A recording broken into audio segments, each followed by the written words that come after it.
Dimanche 28 novembre 2021, mesdames et messieurs, bonsoir et bienvenue dans cette nouvelle édition de votre journal version française. Merci de choisir Viva pour vous informer. Les acteurs dans le domaine de l'aéronautique de Nosy-Be se disent prêts à respecter les mesures imposées par l'État dans le cadre d'une réouverture progressive des vols régionaux. Une table ronde a eu lieu à Nosy-Be dans ce sens afin de définir le rôle de chacun. Reportage. Cette table ronde a principalement été axée sur le secteur aéronautique dans le cadre de la préparation de l'ouverture progressive des vols régionaux. La répartition des rôles a été renforcée étant donné que c'était le point à améliorer de l'année dernière, d'où cette table ronde entre le privé et l'État. Les sanctions seront au rendez-vous en cas d'indiscipline. Une table ronde pour le secteur aéroportuaire aura également lieu d'après la déléguée du tourisme de Nosy-Be. La plupart des acteurs dans le secteur du tourisme sont vaccinés, mais affirment tout de même être prêts à respecter les mesures sanitaires mises en place, ainsi que les mesures imposées dans la réouverture progressive. Comme vous avez vu, les chiffres sont très positifs parce qu'un grand pourcentage des opérateurs touristiques ont été vaccinés. La majorité des structures hôtelières ont fait les protocoles sanitaires. Presque tous les présents, non presque, tous les présents qui étaient ici aujourd'hui, c'est-à-dire aéroport, gendarmerie, santé, hôtelier, etc., ils ont déclaré de s'engager à tout ce qu'on va nous imposer. On est prêt. Les mots-clés, c'est ouverture progressive, on l'a bien compris. Et on est prêt pour ça, voilà. La délégation de tourisme de Nosy-Be invite également tout un chacun pour la vaccination afin d'éviter la propagation de la Covid-19 à Madagascar, mais surtout afin d'éviter un nouvel arrêt des activités touristiques. Sur le plan sportif, la FIFA suit de près ce qui se passe à Madagascar. La CAF et la FIFA enverront des émissaires à Madagascar cette semaine afin d'essayer de trouver des solutions aux problèmes du secteur du football malagasy. D'après le représentant du comité exécutif lors de son arrivée à Ivat, ce dernier rentre de la Suisse où il a été au siège de la FIFA. Un reportage de Félène Rakotoir-Soul. Les amateurs de football ne devraient pas se préoccuper outre mesure sur d'éventuelles sanctions ou encore sur la mise en place d'un comité de normalisation, d'après les propos du représentant du comité exécutif de la Fédération malagasy de football, ce jour à son arrivée à Ivat.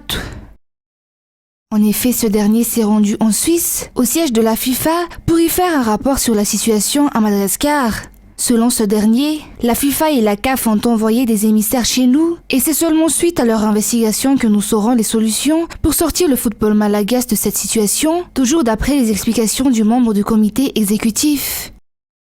Ce dernier invite également tout un chacun à se méfier des rumeurs sur les réseaux sociaux et à seulement se fier aux informations officielles et recoupées.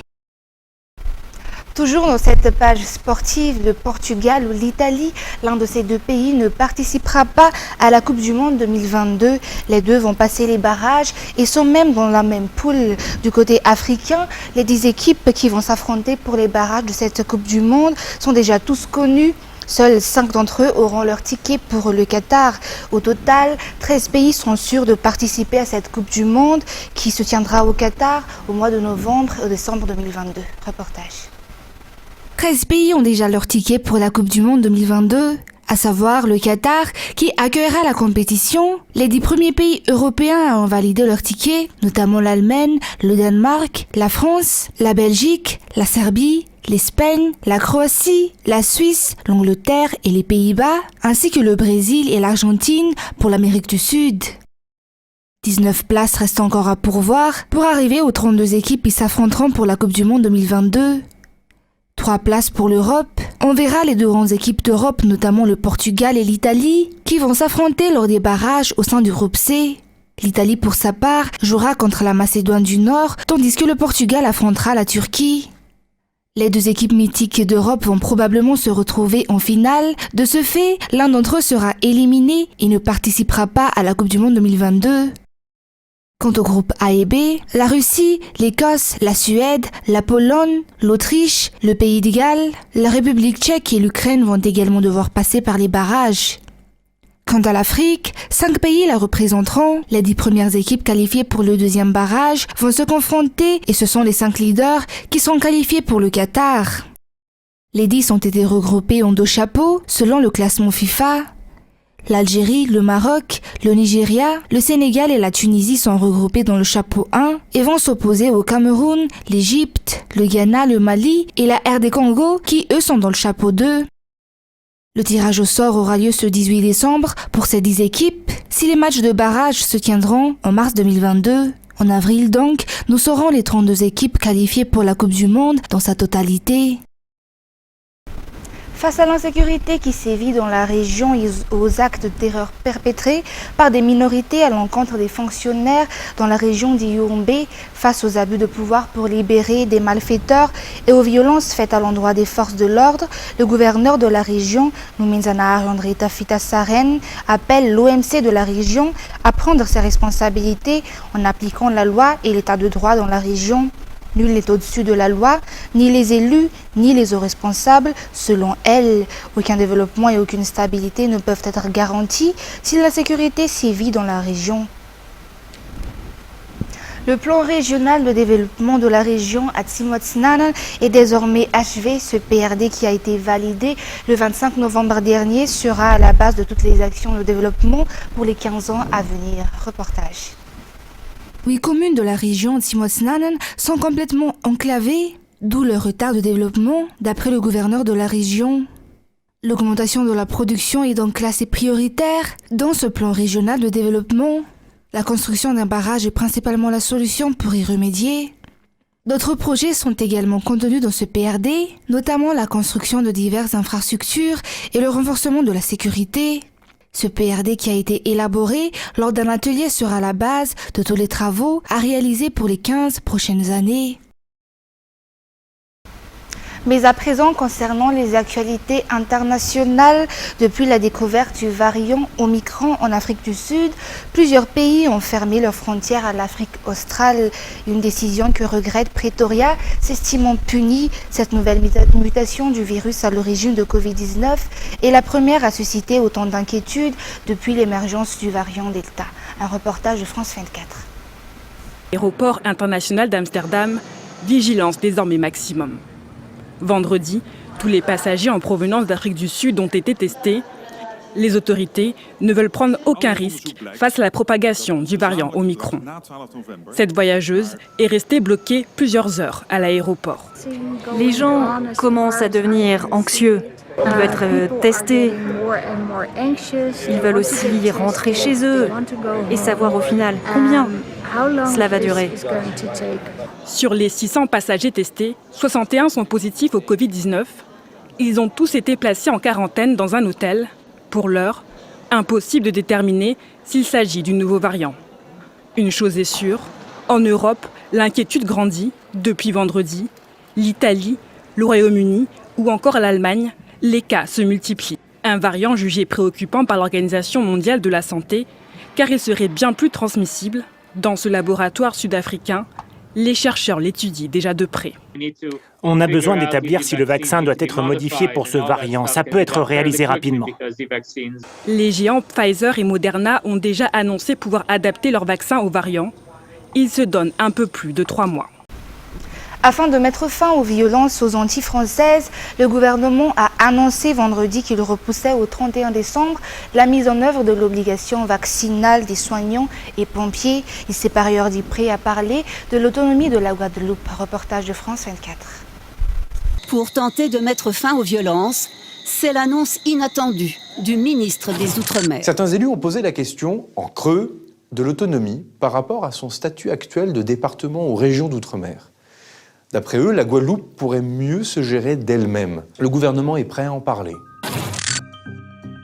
Autonomie, Sébastien Lecornu a lâché le mot. Concrètement, cela pourrait concerner l'éducation, le social ou la santé, un domaine sensible avec la crise sanitaire.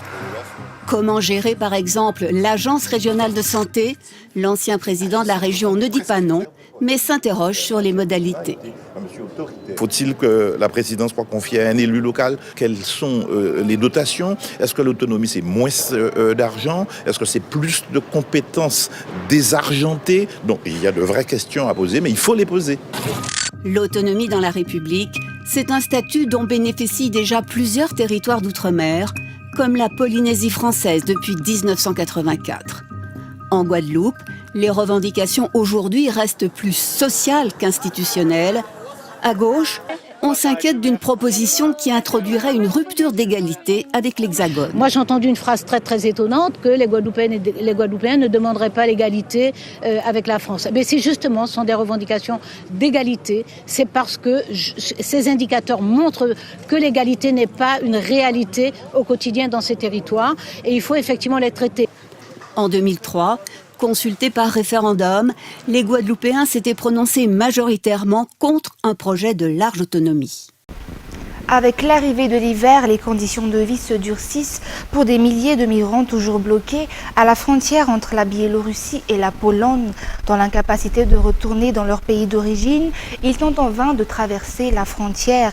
Certains expriment le sentiment d'être pris en étau entre la violence des autorités polonaises qui ont recours au gaz anti-émeute d'une part et la manipulation biélorusse dans des enjeux géopolitiques d'autre part. Reportage.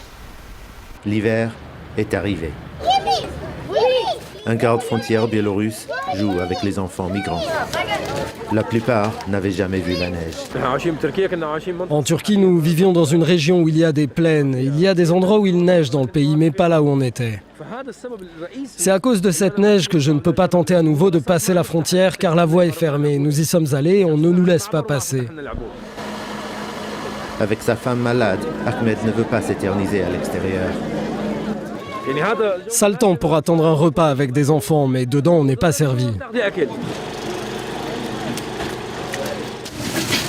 Ceux qui obtiennent des repas se précipitent dans ce hangar. Regardez là, c'est ça la nourriture. C'est pour ça qu'on attend 2 heures dehors. Près de 1700 migrants sont hébergés ici. Tous ont déjà tenté d'entrer en Pologne. Certains ont été refoulés plusieurs fois. Ahmed et sa famille ne peuvent pas reculer. Ils vivaient illégalement en Turquie après avoir fui la Syrie il y a 9 ans. Alors, quand d'autres Syriens leur ont parlé de cette nouvelle route pour entrer en Europe, ils ont décidé de tenter leur chance. On nous a dit que ce serait facile, qu'il fallait juste atteindre les frontières et que l'Europe nous laisserait passer et qu'on serait accueillis comme des êtres humains, surtout si on voyageait en famille. Mais c'est tout le contraire. Si on avait su que ça se passerait comme ça, la situation, le froid, les maladies, les gaz lacrymogènes, on ne serait pas venus. Tous sont choqués par la réaction musclée des autorités polonaises et par son recours au gaz anti-émeute.